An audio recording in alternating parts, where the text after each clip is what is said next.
بسم اللہ الرحمن الرحیم اعوذ باللہ من الشیطان الرجیم بسم اللہ الرحمن الرحیم وانت خبیر بما فی هذه الکلمات من الناظر اما ما ذکرہ الفاضل القمی رحمہ اللہ الاخر۔ کل دو عبارات نقل کی تھیں شیخ اعظم رحمۃ اللہ علیہ نے۔ ایک عبارت تھی جناب محقق قمی رحمۃ اللہ علیہ صاحب قوانین کی، اور دوسری دو تین عبارتیں مختلف جگہوں سے نقل فرمائی تھیں محقق خونساری رحمۃ اللہ علیہ سے۔ محقق قمی نے یہ فرمایا تھا کہ اس شبہ وجوبیہ لعجل فقدان النص میں ہم احتیاط کے قائل نہیں ہیں، اس لیے کہ اگر ہم کہتے ہیں کہ واجب ہے اور احتیاط کریں موافقت قطعیہ، تو پھر لازم آتا ہے تاخیر البیان عن وقت الحاجہ، اور تاخیر البیان عن وقت الحاجہ تکلیف ما لا یطاق ہے، یہ کبھی ہے، مولا حکیم کبھی ایسا نہیں کرتا۔ شیخ اعظم رحمۃ اللہ علیہ آج جواب شروع فرما رہے ہیں۔ پہلا جواب جناب محقق قمی کو دے رہے ہیں کہ آپ جو فرما رہے ہیں تاخیر البیان عن وقت الحاجہ، کیونکہ یہاں پر علم اجمالی ہے، تفصیلی نہیں ہے، اجمال پایا جاتا ہے، تو اجمال کی وجہ سے مکلف کو تکلیف دینا یہ تکلیف ما لا یطاق ہے، تاخیر البیان عن وقت الحاجہ ہے۔ بالکل سیدھا سیدھا جواب فرماتے ہیں۔ دیکھو، اجمال ہوتا ہے دو قسم کا، ایک اجمال ذاتی ہوتا ہے اور ایک اجمال عرضی۔ بڑی آسان سی مثال کہ اگر جیسے مشترکات لفظی ہوتے ہیں، ایک لفظ مشترک ہو کئی معنی میں، تو جب تک کسی معنی پر قرینہ نہ ہو وہاں اجمال پایا جاتا ہے، ٹھیک ہے جی۔ قرینہ آئے گا تو پتہ چلے گا کہ یہ لفظ یہاں کس معنی میں استعمال ہو رہا ہے، قرینہ نہ ہو ذاتاً اجمال ہی اجمال ہے، ٹھیک۔ ایک اجمال ہوتا ہے بالعرض، کیسے کہ کوئی عامل خارجی ایسا آ گیا کہ جس نے آ کر اس کو مجمل بنا دیا، ورنہ واقع میں وہ مجمل نہیں تھا، وہ مبین تھا، ٹھیک ہو گیا۔ فرماتے ہیں ہمارا محل بحث، تھوڑا سا غور فرمائیں، واقع میں کوئی اجمال نہیں ہے، من جانب اللہ ایک حکم آیا تھا واضح، دو ٹوک کلیئر، یا وہ حکم تھا صلی ظہرا یا وہ حکم تھا صلی الجمعہ، یا حکم تھا صلی الکثرہ یا حکم تھا صلی الوام۔ یہ جو ہم جس پریشانی میں ہیں، اصل حکم میں جو مولا حکیم سے صادر ہوا اس میں کوئی اجمال نہیں تھا۔ اجمال کہاں سے آیا؟ فرماتے ہیں اس لیے یا جن لوگوں نے لسان پیغمبر سے، لسان ائمہ سے سنا، انہوں نے صحیح یاد نہ رکھا، یا یاد تو رکھا لیکن تاریخ بتاتی ہے کہ درمیان میں ظالم لوگوں کے ایسے ادوار ہے کہ پورے کتاب خانے جلا دیے گئے، پوری کتاب خانے دریابرد کر دیے گئے، بالکل ایک دفعہ سب کچھ ختم کر دیا گیا۔ تو ان عوامل عارضی کی بنیاد پر وہ چیزوں میں اشتباہ آتا گیا کہ پتہ نہیں یہ تھا، یہ پتہ نہیں وہ تھا۔ یہ تردد اور اجمال اللہ کی طرف سے ایک ہی حکم تھا یا وہ تھا کہ پڑھنا ہے یا زور پڑھنا ہے جمعہ پڑھنا ہے، اس میں دو نہیں تھے۔ یہ جو ہمیں اجمال ہے، جو تردد ہے، جو پریشانی ہے، یہ سارا بعد میں حالات زمانہ جن کو آپ کہتے ہیں نا عوامل خارجیہ کی وجہ سے یہ سب کچھ ہوا ہے۔ اصل حکم جو من جانب المولا صادر ہوا اس میں کوئی اجمال نہیں تھا، ٹھیک ہے جی۔ یہ اجمال اور تردد آ گیا ہے عوامل خارجیہ کی بنیاد پر، ٹھیک۔ پھر سوال ہوگا چلو ٹھیک ہے جی، عوامل خارجیہ کی بنیاد پر ہو گیا، آج جو ہم لوگ ہیں ہم تو اس کے سبب نہیں ہیں، جو ظالم تھے جنہوں نے کتاب خانے جلا دیے، لائبریریاں دیابرد کر دیں، کتابیں اٹھوا لی، فلاں فلاں، چلو وہ تو انہوں نے کیا تھا نا۔ آج ہم بھی تو مکلف ہیں، لیکن ہمارے لیے تو پریشانی ہے، ہمارے لیے تو حکم کلیئر نہیں ہے، اجمال ہے، ہم کیا کریں؟ شیخ اعظم فرماتے ہیں آپ کو مشکل کیا ہے؟ شارع نے تردد سے نکلنے کے لیے آپ کے لیے بھی تو راستے معین کر دیے۔ برات کی جو ادلہ ہیں وہ کیا کہتی ہیں کہ اگر ایسا مورد ہو تو پھر تم یہ کرو۔ احتیاط کی ادلہ کیا کہتی ہیں؟ اگر ایسا مورد ہو تو تم آپ ان کی طرف رجوع کریں، اور اگر ان کی طرف نہیں جا سکتے تو اپنے عقل کی طرف رجوع کریں کہ عقل من حیث العقل اس قسم کے مورد میں کون سا مورد ہے ہمارا کہ علم اجمالی ہے کہ ہمارے اوپر تکلیف واجب ہے، مکلف بہ میں شک ہے کہ پتہ نہیں ظہر واجب ہے یہ جمعہ واجب ہے، اور وجہ شبہ بھی فقدان نص ہے۔ عقل سے پوچھو عقل کیا کہتا ہے؟ آپ کا عقل یہ کہے گا کہ جب تمہیں علم ہے کہ مولا کی طرف سے ہمارے اوپر تکلیف ہے، ایک حکم واجب ہے، عقل کہے گا اگر اس کو ترک کیا تو عقاب کا احتمال ہے، اور عقل کہتا ہے دفع عقاب محتمل واجب ہے۔ تو وہ کیسے دفع ہو سکتا ہے عقاب محتمل؟ اگر ہم احتیاط پر عمل کریں گے تو ٹھیک ہو گیا جی۔ بس اب اس کو کلوز کر رہا ہے۔ بس شیخ اعظم فرماتے ہیں کہ آپ جو کہہ رہے ہیں کہ اجمال کی وجہ سے تاخیر البیان لازم آتا ہے، تکلیف مالا یطاق ہے، وہ تب ہوتا ہے جب اجمال ذاتی ہو۔ یہاں اجمال ارضی ہے، عوامل خارجیہ کی بنیاد پر ہے، ہمارے پاس اس کے لیے آپشن موجود ہیں۔ جو مولا کی طرف سے حکم آیا اس میں کوئی اجمال نہیں تھا، وہ ایک ہی حکم تھا، واضح اور کلیئر، ٹھیک ہو گیا۔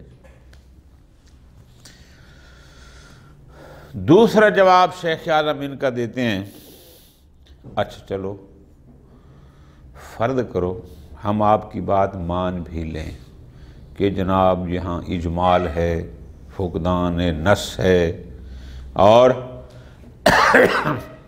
تاخیر البیان عن وقت تو بھئی تاخیر البیان عن وقت الحاجہ کب کبھی ہوتا ہے؟ جب وہ مستلزم ہو تکلیف مالا یطاق کو، کہ ایک مکلف پر ایک ایسی فریضہ ادا کر دینا، ایسی تکلیف اس پر لاگو کرنا کہ جو اس کے بس میں نہ ہو، ٹھیک ہے جی۔ جہاں یہ لازم آتا ہو وہاں ہم کہتے ہیں کہ یہ کبھی ہے، تکلیف مالا یطاق جو انسان کے بس میں، مکلف کے بس میں ہی نہیں ہے۔ خوب، اگر اجمال ہو، بہت پیارا جواب ہے اور بہت مختصر سا، بقول آپ کے تاخیر البیان عن وقت الحاجہ عن وقت العمل بھی ہے، لیکن اس کے باوجود بھی تکلیف مالا یطاق لازم نہیں آتی، ٹھیک ہے جی۔ پھر کیا حرج ہے؟ دیکھو جی، تاخیر البیان عن وقت الحاجہ کیوں کبھی ہے؟ آپ کہتے ہیں اس لیے کہ اس سے تکلیف مالا یطاق لازم آتی ہے، تو اس کا مطلب ہے اس کا کف بھی عارضی ہے، ذاتی نہیں ہے، ٹھیک۔ اب اگر کسی مقام پر تاخیر البیان عن وقت الحاجہ ہونے کے باوجود بھی تکلیف ما لا یطاق لازم نہ آتی ہو، وہاں پر پھر کوئی قباحت نہیں ہے۔ ٹھیک ہے جی، ٹھیک ہو گیا۔ ہمارا محل بحث بھی اسی مورد میں سے ہے۔ وہ کیسے؟ اس لیے کہ ایک بندے کے لیے 2 نمازیں پڑھنا کون سا ما لا یطاق ہے؟ کہ اگر بعد از زوال یوم الجمعہ وہ ظہر بھی پڑھ لے اور جمعہ بھی پڑھ لے، یا فرق کرو وہ مورد ایسا ہے قصر پڑھ لے اور تمام بھی پڑھ لے، اس میں کون سی ایسی چیز ہے جو مکلف کے طاقت میں نہیں ہے؟ یعنی اگر یہ تاخیر البیان عن وقت الحاجہ ہو بھی صحیح تو یہ تکلیف ما لا یطاق کا مصداق نہیں ہے، بڑی آسانی سے احتیاط پر عمل ہو سکتا ہے۔ تو پس جب تکلیف ما لا یطاق نہیں ہے تو اس کا مطلب ہے یہ تاخیر البیان کبھی بھی نہیں ہے۔ ٹھیک ہو گیا جی۔ خلاصہ محقق کمی نے جو استدلال کیا تھا کہ شبہ وجوبیہ لأجل فقدان النص میں تاخیر البیان عن وقت الحاجہ لازم آتا ہے اور تکلیف ما لا یطاق ہے، ہم کہتے ہیں اول تو یہ تاخیر البیان عن وقت الحاجہ ہے نہیں، چونکہ یہ اجمال ذاتی نہیں عرضی ہے، اور دوسرا ہو بھی صحیح تو اس سے تکلیف ما لا یطاق لازم نہیں آتی، چونکہ احتیاط کرنے میں کوئی مشکل نہیں ہے، ایک مکلف بڑے آسان سے 2 نمازیں پڑھ سکتا ہے۔ ما لا یطاق تو ہوتا ہے کہ جو مکلف کے بس میں ہی نہ ہو، یہاں تو ایسی کوئی مشکل ہے ہی، لہٰذا آپ کا استدلال قبول۔ آج میرا خیال جشن بھی ہے تو تھوڑا سا پڑھ لیتے ہیں 13 رجب کی خوشی میں، ہیں جی، کل انشاءاللہ پھر مکمل کریں گے۔ پرسوں وَأَنْتَ خَبِيرٌ بِمَا فِي هَذِهِ الْكَلِمَاتِ مِنَ النَّاظِرِ، شیخ اعظم فرماتے ہیں جو کچھ محقق کمی نے فرمایا اور جو کچھ محقق خونساری کی عبارات ہم نے نقل کی، ہمارے لیے سب مورد اشکال ہیں۔ اب ایک ایک کر کے بیان فرما رہے ہیں۔ اما ما ذکرہ الفاضل الکمی، جہاں تک محقق کمی رحمۃ اللہ علیہ نے بیان فرمایا، کون سا؟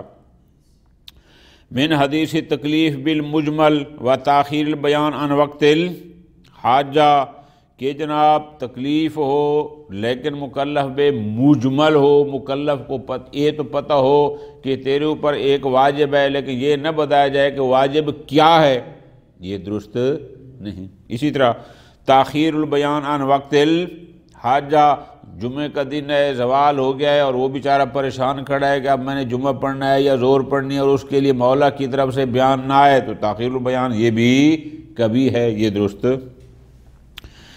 شیخ عالم جواب میں کہتے ہیں لا دخل لہ فی المقام، کس نے کہا ہے کہ یہاں تکلیف بالمجمل ہے؟ ٹھیک ہے جی، ہمارا مقام کیا تھا؟ شبہ وجوبیہ لأجل فقدان النص، ٹھیک۔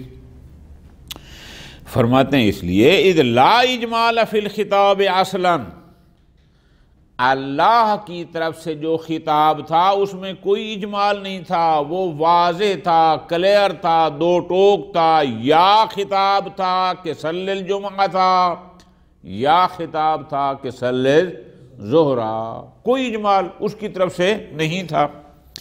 انما تارا الاشتباہ فی المکلف بے، یہ جو آج کے دور میں ہمیں جو اشتباہ ہے کہ پتہ نہیں جمعہ واجب ہے یا ظہر واجب ہے، یہ اشتباہ من جہت تردد ذالک الخطاب المبین بین امرین، وہ خطاب مبین تھا، اس خطاب میں کوئی اجمال یا ظہر کا حکم تھا یا فلاں تھا، یہ آیا ہے کہ وہ خطاب جو ہمارے لیے مشکل ہوئی، وہ کیوں ہو گیا اشتباہ؟